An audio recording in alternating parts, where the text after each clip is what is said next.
Welcome back to my channel. ఈరోజు మీకోసం కొత్త కథతో మీ ముందు వచ్చేసాను. కథ పేరు పెళ్లి సంతకం. ఇక్కడ అజయ్ పెళ్లి జరుగుతుంది. పెళ్లి మండపంలో అందరూ చాలా సంతోషంగా పెళ్లి పనుల్లో మునిగి ఉన్నారు. అజయ్ పెళ్లి పీటల మీద కూర్చొని తనకు కాబోయే భార్య కోసం ఎదురు చూస్తున్నాడు. అజయ్ తల్లిదండ్రులు మహాలక్ష్మి, మనోహర్, చెల్లెలు అనన్య, నానమ్మ, యశోద. ఇది అజయ్ కుటుంబం. పెళ్లి ముహూర్తానికి ఇంకా గంట టైం ఉంది. అజయ్ మాత్రం ఆతృతగా తన కాబోయే భార్య కోసం ఎదురు చూస్తుంటాడు. మహాలక్ష్మి తన కొడుకు ఆతృతని గమనించి నవ్వుకుంటూ అజయ్ దగ్గరికి వెళ్ళి, ఇంకా గంట టైం ఉంది అజయ్, నువ్వు తాళి కట్టడానికి తన కోసం వెయిట్ చేయి, తర్వాత నీ భార్య అయిపోతుంది, అప్పుడు నీ ఇష్టం. అజయ్ వాళ్ళ అమ్మ చెప్పిన దానికి నవ్వుకుంటాడు. మనసు పడ్డ అమ్మాయి తన మేనమామ కూతురైన వల్లిని ఇష్టపడి పెళ్లి చేసుకుంటున్నాడు. కౌసల్య హడావిడిగా భర్త పక్కకొచ్చి పిలుస్తుంది పక్కకు రమ్మని. రమేష్కి ఏం అర్థం కాదు. అమ్మాయిని తీసుకుని రమ్మని చెప్తే ఎందుకే పిలుస్తున్నావు అన్నాడు. మహాలక్ష్మి కౌసల్యాని గమనించి దగ్గరకొచ్చి, ఏం జరిగింది కౌసల్య, ఎందుకంత టెన్షన్గా ఉన్నావు అంది. అబ్బే ఏమీ లేదు వదిన, మీ తమ్ముడితో కొంచెం మాట్లాడాలి, అందుకే రమ్మన్నాను. ఈ టైంలో మాట్లాడడం ఏంటి, పద ఏం జరిగింది అని కౌసల్యాని గదిలోకి తీసుకెళ్తుంది మహాలక్ష్మి. రమేష్ కూడా ఎందుకు రమ్మందో అర్థం కాక వాళ్ళ వెంట గదిలోకి వెళ్తాడు. ముగ్గురు గదిలోకి వెళ్ళాక అక్కడ పెళ్ళికూతురు కనిపించదు. కౌసల్య, అమ్మాయి ఎక్కడ గదిలో లేదు? ఏమో అండి, కనిపించట్లేదు, అందుకే మిమ్మల్ని పిలిచాను. మహాలక్ష్మికి టెన్షన్గా, ఏంటి కౌసల్య, అమ్మాయి కనిపించకపోవడం ఏంటి, ఎక్కడికి వెళ్ళింది? ఏమో వదిన, ఆ అమ్మాయిని తీసుకొద్దామని వచ్చేసరికి గదిలో లేదు, చూస్తే ఈ లెటర్ ఉంది, భయపడుతూ చెప్తుంది కౌసల్య. రమేష్ టెన్షన్గా కౌసల్య చేతిలో ఉన్న లెటర్ తీసి చదివి అక్కడే కుప్పకూలిపోతాడు. మహాలక్ష్మి తమ్ముడి దగ్గరకు వెళ్ళి చేతిలో ఉన్న లెటర్ తీసి చదువుతుంది. కౌసల్య మహాలక్ష్మి దగ్గరకు వచ్చి, వదిన, ఆ లెటర్లో ఏం రాసింది అని ఏడుస్తుంది. ఏం రాసింది? మన కొంప ముంచిపోయింది, ఈ పెళ్ళి ఇష్టం లేదంట దానికి, నచ్చిన వాడితో వెళ్తున్నాను, నా కోసం ఎవరు వెతకద్దని రాసింది. అలా కాదు వదిన, తను అజయ్ని ఇష్టపడుతున్నాను, నేను పెళ్లి చేసుకుంటానమ్మా అంటేనే కదా అజయ్తో పెళ్లి జరిపిస్తున్నాం, ఇంకా వేరే వాడిని ఎలా ఇష్టపడుతుంది, మీరు తప్పుగా అర్థం చేసుకుంటున్నారు. ఇందులో నేను సొంతంగా ఆలోచించి చెప్పడం లేదే కౌసల్య, నీ కూతురు రాసింది చదువుకో అని ముఖం మీద పేపర్ విసిరి కొడుతుంది. రమేష్కి ఏం చేయాలో అర్థం కాదు. పెళ్ళికొచ్చిన వాళ్ళందరికీ ముఖం ఎలా చూపించుకోవాలో అర్థం కాదు. ముఖ్యంగా బావకి, వాళ్ళ తరపు బంధువులకి ఏమని చెప్పాలి. ఇంతలో డోర్ తీసుకుని మనోహర్ గదిలోకి వస్తాడు. పెళ్లి టైం దాటిపోయింది, ఏం చేస్తున్నారు అంటూ. కౌసల్య ఏడుస్తూ లెటర్ చూపిస్తుంది. ఆ లెటర్ చదివి షాక్ అయి ఏం చేయాలో అర్థం కాక కౌసల్య మనోహర్, మహాలక్ష్మి వాళ్ళ కాళ్ళ మీద పడి ఏడుస్తుంది. క్షమించండి, అది ఇలాంటి పని చేస్తుందని మేము అనుకోలేదు అంటూ. ఎవరు ఏం మాట్లాడరు. ఆ వార్త కాస్త పెళ్ళికొడుకు వరకు చేరుతుంది. పెళ్ళికొడుకు షాక్ అయి గదిలోకి పరిగెత్తుకుంటూ వస్తాడు. అప్పుడే పెళ్లి మంటపంలో గుసగుసలు స్టార్ట్ అయ్యాయి. ఎవరికి వచ్చింది వాళ్ళు మాట్లాడుకుంటున్నారు, పెళ్లి లేట్ అయిపోతుందని. పంతులు గారు పెళ్లికి వచ్చిన వాళ్ళందరినీ చూసి సైలెంట్గా ఉండమని చెప్తాడు. కొన్ని కారణాల వల్ల 2 గంటలు పెళ్లి లేట్ అవుతుంది, ఓపికతో కూర్చుని పెళ్ళయ్యాక దంపతులను దీవించి వాళ్ళ ఆతిథ్యం స్వీకరించి వెళ్ళండని. అయినా జనాలు ఊరుకోరు కదా, ఎవరికి వచ్చింది వాళ్ళే మాట్లాడుకుంటున్నారు. ఏం జరుగుతుందో చూద్దామని వెయిట్ చేస్తుంటారు. మన హీరో అజయ్, రామ్. అజయ్ పెళ్లి కూతురు ఉన్న గదిలోకి వెళ్ళి, మామయ్య ఏం జరిగింది, వల్లి ఎటు వెళ్ళింది అని అడుగుతాడు. మేనల్లుడి ముఖం చూడలేక తలదించుకుని ఏడుస్తూ, నన్ను క్షమించి అజయ్, వల్లి లెటర్ రాసి పెట్టి వెళ్ళిపోయింది. అజయ్కి అర్థం కాదు. వల్లి వెళ్ళిపోవడం ఏంటి, ఏం మాట్లాడుతున్నావు మామయ్య? నిజం అజయ్, నేను గదిలోకి వచ్చేసరికి వల్లి లేదు, ఈ లెటర్ ఉందని చెప్తుంది కౌసల్య. తన తల్లి చేతిలో ఉన్న లెటర్ చదువుతాడు. వల్లి అని గట్టిగా అరుస్తాడు. వల్లి గురించి తెలుసుకుందాం. రమేష్, కౌసల్య దంపతులకి 2 కూతుర్లు. పెద్ద కూతురు వల్లి, చిన్న కూతురు సీతా జానకి. రమేష్కి స్వయాన మహాలక్ష్మి అక్క అవుతుంది. మహాలక్ష్మి కూడా తమ్ముడంటే ప్రాణం, అందుకే తన కొడుకు వల్లిని ఇష్టపడ్డాడనగానే పెళ్లి ఒప్పుకుంది. అజయ్, వల్లి చిన్నప్పటి నుంచి ఒకరంటే ఒకరికి ఇష్టంతో పెళ్లి వరకు వస్తారు. 2 మనస్సులు కలిశాకే పెళ్లితో ఒకటవుదామనుకుంటారు. వాళ్ళు అనుకున్నది దేవుడు జరగనీయలేదు. అజయ్కి అర్థం కాదు ఎందుకు వల్లి పెళ్లి మండపం నుంచి వెళ్ళిపోయిందని. ఎవరికి ఏం చేయాలో అర్థం కాదు. ఆ నలుగురికి పిచ్చి పట్టినట్టుగా ఉంటుంది. వెంటనే మనోహర్ ఒక నిర్ణయానికి వస్తాడు. అజయ్, నేను చెప్పినట్టు విను, నీ ఇష్టంగా నువ్వు ఇష్టపడ్డావని నేను వల్లితో పెళ్లి కొప్పుకున్నాను, అది జరగలేదు. ఇప్పుడు కుటుంబ పరువు అంతా నీ చేతిలోనే ఉంది. అజయ్కి అసలు ఎవరు ఏం మాట్లాడుతున్నారో అర్థం కాలేదు. వల్లి ఎందుకు వెళ్ళిపోయిందో అదే ఆలోచనతోటి ఉన్నాడు. ఇన్ని రోజులు నాతో నా మనసుని పంచుకుని నాతో కలిసి ఉన్న వల్లి ఎందుకు వెళ్ళిపోయింది అనే క్వశ్చన్ మార్క్ అతని మైండ్లో ఉంది. మనోహర్ గట్టిగా అజయ్ అని పిలుస్తాడు. అజయ్ ఒక్కసారిగా ఉలిక్కిపడి తండ్రి వైపు చూస్తాడు. నేను చెప్పిన అమ్మాయిని నువ్వు పెళ్లి చేసుకోవాలి. నాన్న ఏం మాట్లాడుతున్నారు? నేను వల్లిని ఇష్టపడ్డాను. తనే నా భార్య, ఎక్కడుందో వెతికి తీసుకొచ్చుకుంటాను అన్నాడు. పిచ్చి పట్టిందా? నీతో పెళ్ళొద్దని వేరే వాడితో వెళ్ళిపోయింది. ఇంకా అమ్మాయితో అవసరం లేదు. నీకు ఇంకా చెల్లెలుంది. చెల్లెలికి పెళ్లి చేయాలి. అవన్నీ దృష్టిలో పెట్టుకుని మాట్లాడు. అజయ్కి నచ్చదు. మహాలక్ష్మి వచ్చి బ్రతిమలాడుతుంది. నాన్న చెప్పినట్టు విను. వల్లిని మర్చిపో. మీ ఇద్దరి మధ్య ఏం జరిగిందో తెలీదు. అది ఎందుకు వెళ్ళిపోయిందో తెలీదు. కానీ పెళ్లి వరకు తీసుకొచ్చి మధ్యలో వదిలేసి వెళ్ళిపోయింది. అలా అని చెప్పి ఇష్టం లేని పెళ్లి చేసుకోలేనమ్మా. వల్లి ఎందుకు వెళ్ళిపోయిందో నాకు తెలియాలి. అది ఎక్కడున్నా వెతికి పట్టుకుంటానమ్మా. రమేష్ అజయ్ వద్దకు వచ్చి, నేను చెప్తున్నాను, నువ్వు వేరే పెళ్లి చేసుకో. అది ఎప్పుడైతే కడప దాటిందో అది మనకు అక్కర్లేదు. దానికి నేను బలవంతం చేసి పెళ్లి చేయట్లేదు. దాని ఇష్ట ప్రకారమే చేస్తున్నాను. ఒకరితో ప్రేమ, ఒకరితోటి పెళ్ళి, అలాంటి బిడ్డను కన్నాను. నన్ను క్షమించరా అన్నాడు. మావయ్య, ఏదైనా కానీ అసలు నిజం తెలుసుకున్నాక నేను వేరే పెళ్లి గురించి ఆలోచిస్తాను. మనోహర్ సీరియస్గా, అజయ్ అంత టైం లేదు. పోయిన దాని గురించి ఆలోచించడం వేస్ట్. ఇప్పుడు నేను చెప్పిన అమ్మాయికి నువ్వు తాళి కట్టాలి. నాన్న, మీరు ఎన్ని చెప్పినా నేను విన్నాను. నాకు వల్లి కావాల్సిందే నాన్న. రమేష్ ముందుకొచ్చి, అజయ్ మీ నాన్న చెప్పినట్టు విను. నేనంటే నీకు ఇష్టమే కదా. నేను వద్దంటున్నాను. ఒకరితో ప్రేమాయణం నడిపించి ప్రాణం అని చెప్పి వేరే వాడితో పెళ్ళి అని వెళ్ళిపోయింది. అజయ్ వాళ్ళ మామయ్య చెప్పింది ఏది ఆలోచించడు. ఏవండి, ఒక్కసారి ఆలోచించండి. అమ్మాయి వెళ్ళిపోయిందంటే ఏదైనా బలమైన కారణం ఉందేమో, ఎవరైనా బలవంతం పెట్టారేమో, ఒక్కసారి ఆలోచించండి అంటుంది కౌసల్య. ఏ బలమైన కారణం ఉన్నా ముందే చెప్పాల్సింది. ఇక్కడ వరకు వచ్చి వెళ్ళిందంటే అది నా దృష్టిలో చచ్చిపోయింది. దానితో మనకు సంబంధం లేదు. కౌసల్య ఏడుస్తూ, ఏంటండి ఆ మాటలు? అమ్మాయి గురించి అలా మాట్లాడతారా? పరిస్థితి ఎలా వచ్చిందో, ఎందుకు వెళ్ళిందో? రమేష్ కోపంతో కౌసల్య చెంప పగలు కొడతాడు. పోయిన దాని గురించి ఆలోచిస్తున్నావా? మన వల్ల అక్క బావ కుటుంబానికి వాళ్ళ గౌరవ మర్యాదలన్నీ పోయాయని నీకు గుర్తు రావట్లేదా? అది కాదండి, ఎంతైనా మన కూతురు. అసలు ఏం జరిగినా సరే అది కడప దాటింది. అలాంటి అమ్మాయి మనకొద్దు. మనోహర్ ముందుకొచ్చి, రమేష్ నేను అడుగుతున్నాను విను. సీతని అజయ్కిచ్చి పెళ్లి చేయండి. నాన్న అని గట్టిగా అరుస్తూ, ఏం మాట్లాడుతున్నారు? నేను సీతను చేసుకోలేను. వల్లిని ఇష్టపడి సీతను చేసుకోవడం ఏంటి? ఫస్ట్ నుంచి నేను అనుకున్నది సీత నా ఇంటి కోడలుగా రావాలని. కానీ నువ్వు వల్లిని ఇష్టపడ్డావని నా మనసులోని ఆ విషయాన్ని దాచేశాను. ఇప్పుడు సీత నా ఇంటి కోడలు. నాన్న ఏం మాట్లాడుతున్నారు? సీత చదువుకుంటుంది. ఇంకా చదువు కూడా కంప్లీట్ కాలేదు నాన్న. రమేష్ వాళ్ళ బావగారి దగ్గరికి వచ్చి కాళ్ళకి దండం పెట్టి, మీరు రుణం తీర్చుకోలేను బావా. తప్పకుండా సీతనిచ్చి పెళ్లి చేస్తాను. మహాలక్ష్మి సంతోషంగా, అజయ్ మీ నాన్న అన్నది నిజమేరా. సీత అంటే మాకు మొదటి నుంచి ఇష్టమే. తన చిన్న పిల్ల కావచ్చు.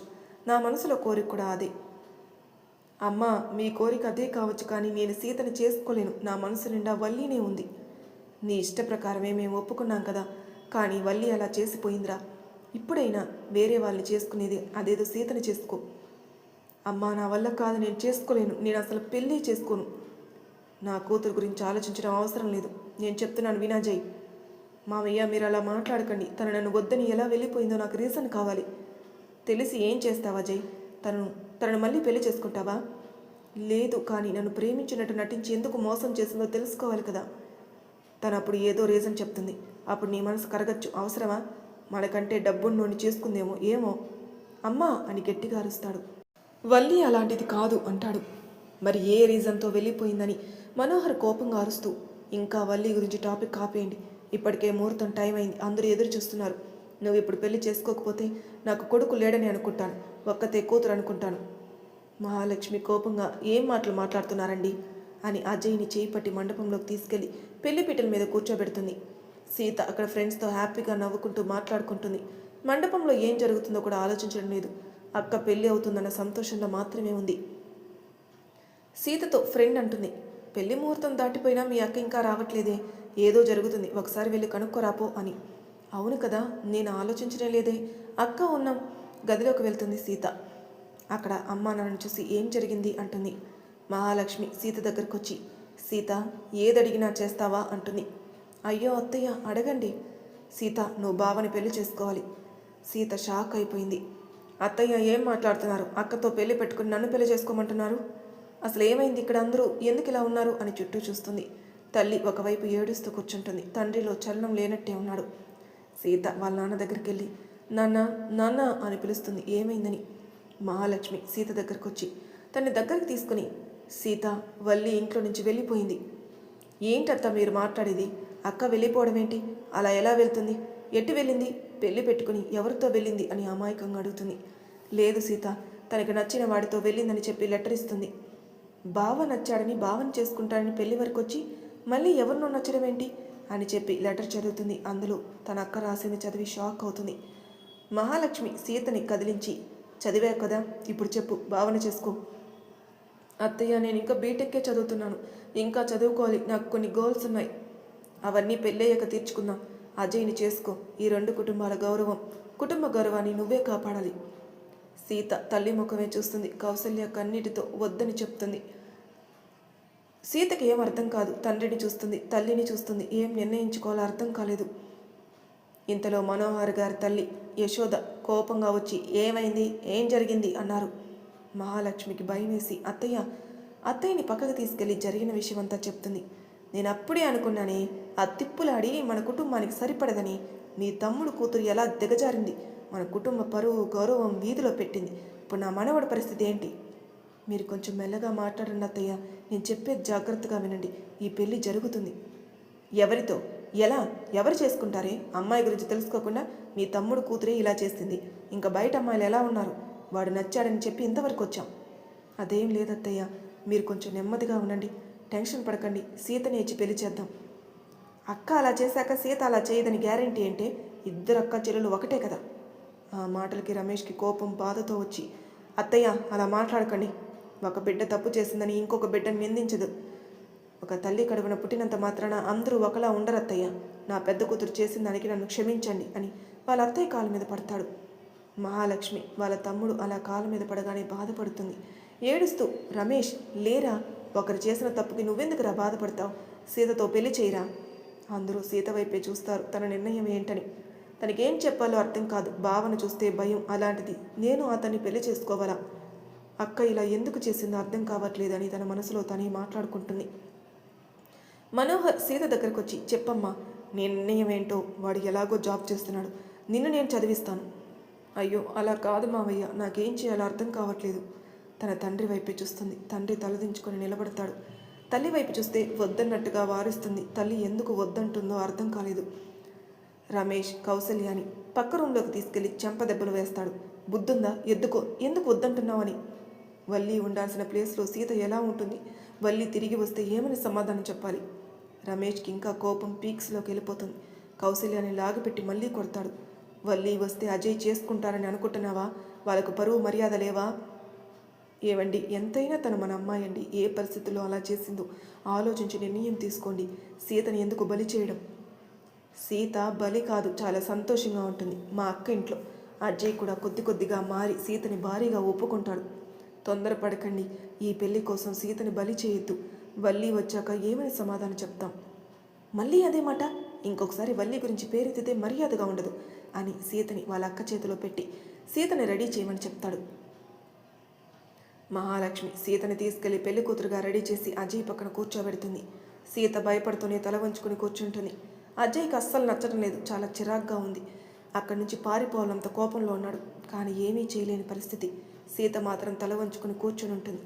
ఇంకా ఆలస్యం చేయకుండా పంతులు అజయ్ చేతికి తాళినిచ్చి కట్టమని చెప్తాడు. అజయ్ వాళ్ళ నాన్నను చూస్తూ తాళిని తీసుకుని సీత మెడలో కడతాడు. అజయ్ తాళి కడుతుంటే సీత కళ్ళలో నుంచి నీళ్లు అజయ్ కాళ్ళపైన పడతాయి. ఆ కన్నీటి చుక్క స్పర్శకి అజయ్కి ఎలాగో అనిపిస్తుంది. ఇష్టం లేని పెళ్లి చేస్తున్నారని. తాళి కట్టి సీత పక్కన కూర్చుంటాడు. మహాలక్ష్మి మనోహర్ దంపతులు ఇద్దరు సంతోషంతో అక్షింతలు వేస్తారు. రమేష్ కౌసల్య సంతోషంగా బాధ ఉన్నా కానీ ఇద్దరిని అక్షింతలు వేసి ఆశీర్వదిస్తారు. ఇప్పటి వరకు గుసగుసలాడిన అందరూ సీత అజయ్ పెళ్లి చూసి హ్యాపీగా అక్షింతలు వేసి తినేసి వెళ్తారు. సీత అజయ్తో వాళ్ళ ఇంటికి ప్రయాణం అవుతుంది. సీత అజయ్తో వెళ్తూ తల్లిదండ్రులను చూస్తూ కారులో కూర్చుని ఉంటుంది. సీత ఫ్రెండ్స్ సీతని చూస్తూ బాధగా చూస్తూ ఉంటారు. రమేష్కి ఏం అర్థం కాదు. సీత పోతూ ఉంటే ఒకటే దిగులు. వల్లి ఎంత పని చేసిందని, ఏమీ తెలియని అమ్మాయికి పెళ్లి చేసి పంపించాలి అని బాధ. వాళ్ళ ఇంట్లోకి వెళ్ళేసరికి బంధువులు వెళ్ళిపోతారు. కొంతవరకే ఉంటారు. అనన్య వాళ్ళని డోర్ దగ్గరే ఆపేస్తుంది. అన్నయ్య ఎలా పెళ్లి జరిగినా పెళ్ళి అయినట్టే, ముందు వదిన పేరు చెప్పి ఇంట్లోకి రమ్మని అంటుంది. అజయ్ కోపంగా, అనన్య పక్కకెళ్ళు, నాకు అసలే చిరాగ్గా ఉంది అని లోపలికి వెళ్ళాలని చూస్తాడు. వెంటనే మహాలక్ష్మి వచ్చి, ఏంటి పెళ్ళైంది సీతతో, నీ భార్య పేరు చెప్పి లోపలికి రా. అజయ్ ఏదో ఆలోచిస్తూ, నేను నా భార్య వల్లి వచ్చాం అన్నాడు. సీత ఒక్కసారిగా గుండెల్లో గుచ్చినట్టుగా అవుతుంది. బావ మనసులో అక్క మాత్రమే ఉంది అనుకుంటుంది. వెంటనే మనోహర్, అజయ్ ఏం మాట్లాడుతున్నావు, నీ భార్య వల్లి కాదు సీత, వాస్తవంలోకి రా అంటాడు. అక్కడ పక్కనున్న సీతను చూసి, నా భార్య సీత నేను వచ్చాం అన్నాడు. సీత చెప్పడానికి తటపటాయిస్తుంది. నా భర్త అజయ్తో వచ్చానంటుంది. అనన్య నవ్వుతూ వాళ్ళకి హారతి ఇంట్లోకి రమ్మంటుంది. అజయ్ కోపంగా మెడలో ఉన్న పూలదండ హాల్లో పడేసి తన గదిలోకి వెళ్తాడు. మహాలక్ష్మి సీతని తీసుకుని దేవుడి గదిలో దీపం వెలిగించమని పంపిస్తుంది. సీత భయంతో దేవుడి గదిలోకి వెళ్ళి తన మనసు అలజడిగా ఉంటుంది. దేవుడి ముందు 2 చేతులు నమస్కరిస్తూ, స్వామి, అనుకోకుండా ఈ పెళ్లి జరిగింది. నా వల్ల అక్క జీవితం నాశనం అయిందా, అక్క వల్ల నా జీవితం నాశనం అయిందో అర్థం కావట్లేదు. నువ్వు ఏమి అనుకుని బంధాన్ని కలిపావో తెలీదు. అక్క వస్తే ఈ బంధాన్ని వదులుకొని వెళ్ళిపోవాలా? బావ నన్ను స్వీకరిస్తాడా? బావ మనసులోకి నేను వెళ్తానా? నా మనసులోకి బావ వస్తాడా? ఇది నీకే వదిలేస్తున్నాను స్వామి అని దీపం వెలిగించి దండం పెట్టుకుంది. దేవుడి గదిలో నుంచి బయటకు వచ్చి వాళ్ళ అత్తని చూస్తుంది. మహాలక్ష్మి సీతని వేరే గదిలోకి తీసుకెళ్లి రెస్ట్ తీసుకోమని చెప్తుంది. మరి తర్వాయి భాగంలో ఏం జరగబోతుందో నెక్స్ట్ ఎపిసోడ్లో తెలుసుకుందాం. అంతవరకు నా ఛానల్ సబ్స్క్రైబ్ చేయని వాళ్ళు ప్లీజ్ సబ్స్క్రైబ్ చేసుకోండి, లైక్ చేసి షేర్ చేయండి, మీ అభిప్రాయాలు నాకు కామెంట్ రూపంలో తెలియచేయండి. Thank you for listening.